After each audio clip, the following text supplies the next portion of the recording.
Yeah, and we know we talk about education, and you mentioned research, and one of the things that I wanted to, while I have you, of course, educating the people, we've known about the benefits of the cannabis and the plant for so long. I talked about the 1944 LaGuardia report. Of course, for you, can you summarize some of those findings of that report to the people? Well, let me go a step further back and just say that for cannabis, we have thousands and thousands of years of qualitative information. This is like historical documentation of cannabis plant being used, and that it was first entered into the scientific literature in the 1800s by Robert Hooke. And he's actually the first person who developed or who identified the molecular cell. He was the person who started the entire field of like molecular cellular biology, and he brings cannabis to the like British Royal Science Society, and he says to them in like a very formalized report that he has this plant and that he has a friend who is a sailor who's tried it so extensively that he is certain of its safety. He says that it could be really useful for ailments of the mind or the stomach, and that he thinks that, I think it was something like, there'll be no negative side effects, although there might be laughter or something like that. Understood Which, the giddiness. yeah, which is like, and then from that moment onward, it wasn't like there was no research on cannabis. All the pharmaceutical companies had them published in their pharmacopoeia. So this is this is before a lot of the like patented like pills, and this is like the apothecary age, Okay. where this is like 1800s, and there were pharmaceutical companies, but most of them were making plant medicine. They were making extracts from plants, and Cool. a lot of them made cannabis. I mean, I think there's like a vintage cannabis bottle.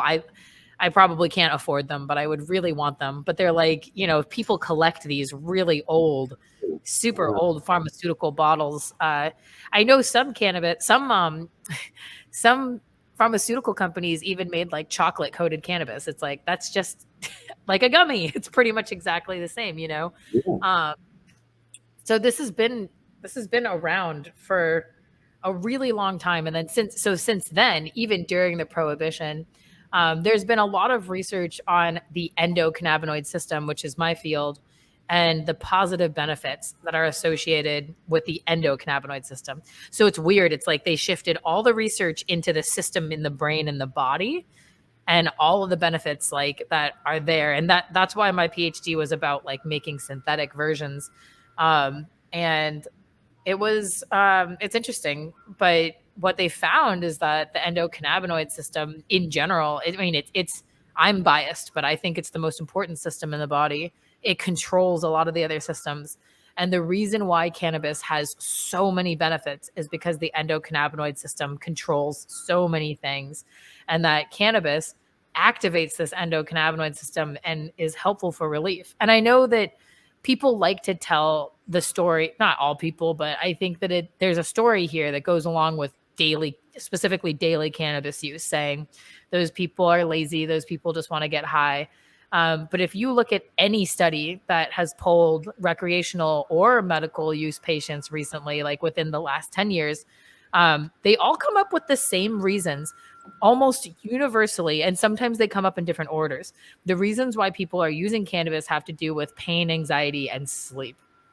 And those are just universally the biggest indicators, and it makes perfect sense that cannabis works for those things. So, you know, the most recent research that I'm excited about is about looking more into all of these rare cannabinoids and the combinations, but we've really only just started to do that. This is like, I mean, in our lifetimes, I doubt we'll scratch the surface of it, although we may try. Absolutely. Absolutely. And doctor, before I get you out of here, I got a few quick questions for you All for right. the lightning round. So the first thing is, how many terps are there? Oh my gosh, in the universe, like thousands and thousands. Yeah. Wait, hold on, Quick wait, hold on, question. wait, wait, That's a wait, trick wait. question. Hold on.